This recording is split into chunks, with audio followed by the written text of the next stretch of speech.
সংযুক্ত আরব আমিরাত ক্ষোভ প্রকাশ করে জানিয়েছে, মধ্যপ্রাচ্যের যুদ্ধে দেশটিকে অত্যন্ত অযৌক্তিক পন্থায় লক্ষ্যবস্তু করা হচ্ছে। একই সঙ্গে দেশটি জোর দিয়ে বলেছে তারা ইরানের বিরুদ্ধে কোনো হামলায় অংশ নেবে না। সোমবার ৯ মার্চ জেনেভায় জাতিসংঘে নিযুক্ত সংযুক্ত আরব আমিরাতের রাষ্ট্রদূত জামাল আল মুশারক বলেন, সংযুক্ত আরব আমিরাত কোনো সংঘাত বা উত্তেজনার মধ্যে জড়িয়ে পড়তে চায় না।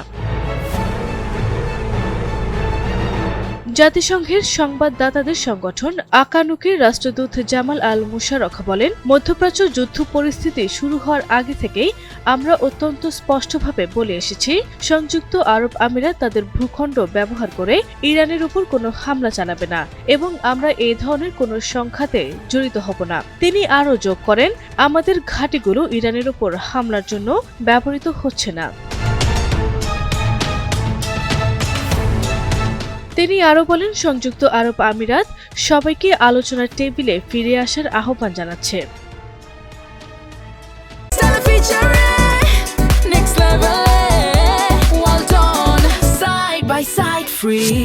ওমানি মধ্যস্থকারীদের মাধ্যমে গত ২৬ ফেব্রুয়ারি জেনেভায় ইরানের পারমাণবিক কর্মসূচি নিয়ে যুক্তরাষ্ট্র ও ইরানের মধ্যে তৃতীয় দফায় পরোক্ষ আলোচনা হয়েছিল।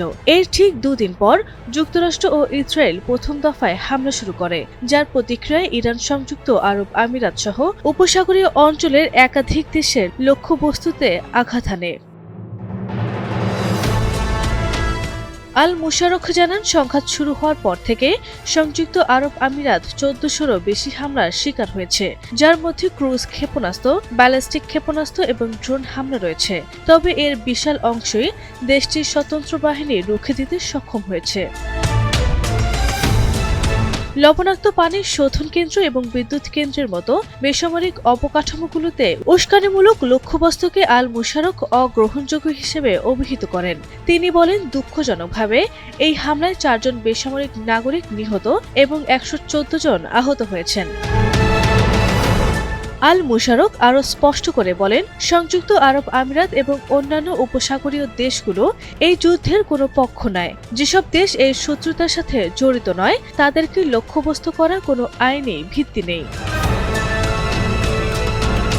গত শনিবার ইরানের প্রেসিডেন্ট মাসুদ পেজেশকিয়ান যুদ্ধের সময় প্রতিবেশী দেশগুলোতে হামলার জন্য ক্ষমা চেয়েছেন। সেই ক্ষমার বিষয়ে আল মুখারস বলেন, মাঠের পরিস্থিতি সব বলে দিচ্ছে, আমার দেশ আক্রান্ত হচ্ছে, এর চেয়ে বেশি কিছু বলার নেই।